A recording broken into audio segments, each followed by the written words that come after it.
Bonjour, je me nomme Michel Prévost. Je suis le président de la Société d'histoire de l'Outaouais depuis 1997 et je m'intéresse au patrimoine de l'Outaouais depuis plus de 40 ans. Aujourd'hui, nous sommes au cimetière Notre-Dame de Gatineau. C'est le plus important cimetière catholique de l'Outaouais.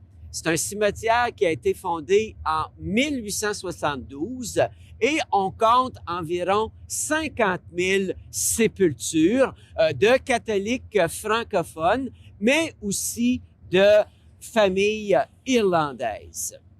Ce cimetière-là est le site et le dernier repos pour les pionniers catholiques de l'Outaouais, mais aussi pour l'élite, les anciens maires, tous les gens qui ont permis au développement de Gatineau et de l'Outaouais.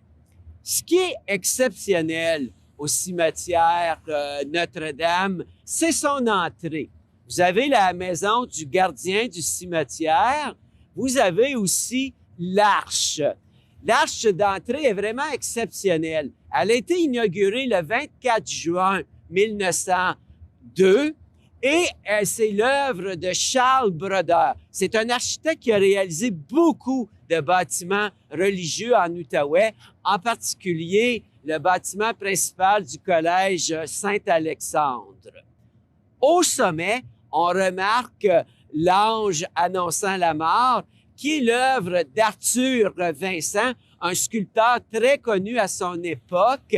Et d'ailleurs, c'est sa dernière grande œuvre, puisqu'il est décédé en 1903. Petite anecdote, on a inscrit les noms des grands donateurs de l'époque, et pour être grand donateur, il fallait donner 10 $. Aujourd'hui, ça prend pas mal plus que ça pour avoir son nom sur une plaque. Nous sommes en face de la maison du gardien du cimetière Notre-Dame. En 2006, cette maison a failli être démolie et comme président de la Société d'histoire de l'Outaouais, j'ai pris le leadership pour sauver ce bâtiment. Première des raisons, c'est la dernière maison de gardien de cimetière de Gatineau, la dernière de l'Outaouais et une des 10 dernières du Québec. Qu'est-ce que c'était une maison de gardien de cimetière? C'était la résidence de la famille du gardien.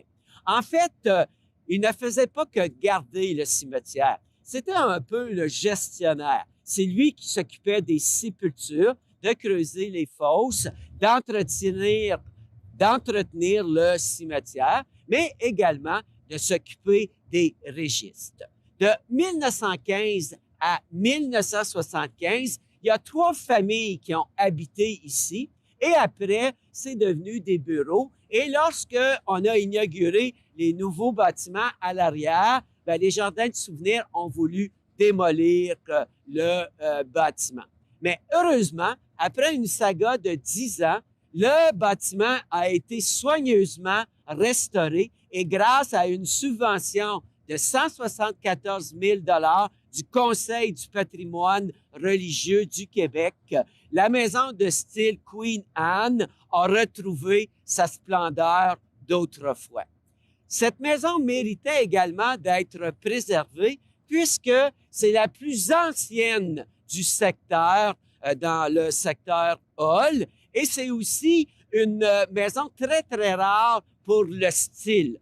Michel Guittard, qui a étudié l'architecture, dit que c'est une des très rares maisons de style Queen Anne qui nous rappelle un passé révolu.